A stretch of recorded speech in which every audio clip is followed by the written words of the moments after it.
University of Cambridge is set to introduce a new code designed to ensure they comply with the recent Freedom of Speech Act, which makes it a legal requirement for universities to protect free speech. Bryn is Chief Legal Counsel at the Free Speech Union, and he joins me now. Welcome to the show. Thank you, Andrew.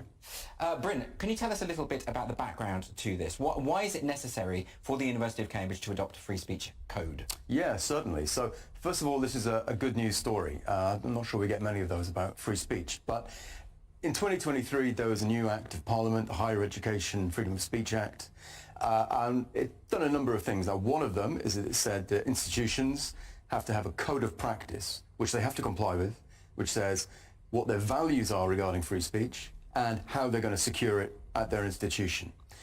The law already did that, so it's not a huge change. The other things, though, that the Act did, which are important, it created a new regulator, or a new regulatory scheme run by Arif Ahmed. He's a very well-known advocate for free speech, and he's going to run a complaint scheme, and this is going to put a bit of pressure and allow students or academics whose free speech is infringed to take their complaint to Arif at the Office for Students. Okay, but will this do anything about there's a lot of preemptive no platforming that goes on at universities. You know, there's a lot of people who say, we can't invite this person because the security costs will be too prohibitive and that kind of thing. Will this do anything to change the culture of universities?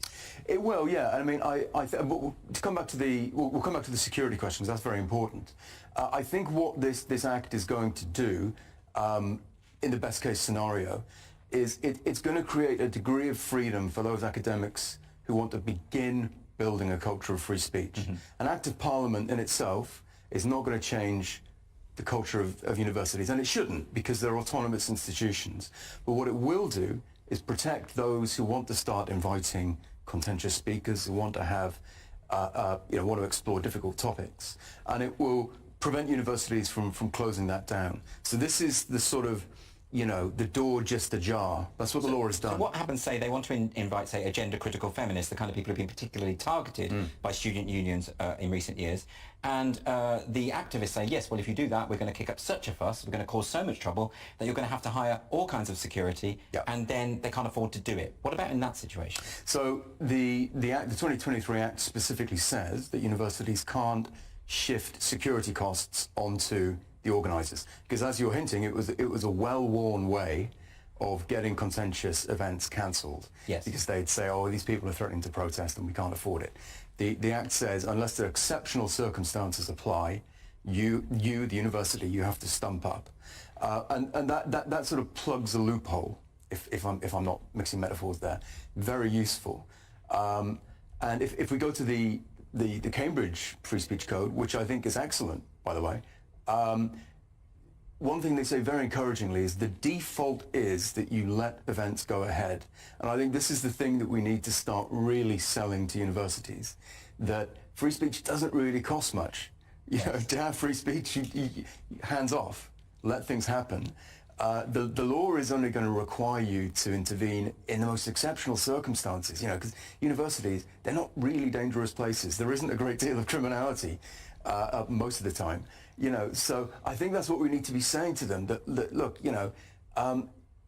don't think of this as a new bureaucratic burden. This is laissez-faire, hands off and let it happen. So things are going the right way. I mean, the Free Speech Union, who you represent, have done an awful lot of incredible, important work defending people who've had their free speech violated, and universities have been particularly susceptible. So are you heartened by this? But coming from Cambridge University, of all places, which has got a pretty bad track record on this. Yeah, exactly.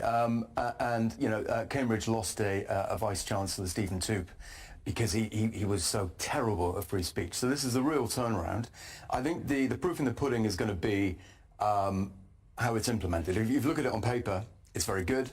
The question is, how is it going to be implemented? Now, there probably will be the odd niggle. I think the real thing we're going to have to look at is how universities stand by free speech when it gets difficult, when students are saying, we feel unsafe, we feel hurt. Are they going to have the stones, if I can say that, to stand up to these students and say, you may feel hurt, but I'm sorry, you've just got to tolerate it because that's free speech. And that's going to be the crunch. Well, let's hope so. Bryn, thank you so much for joining me. Thank you.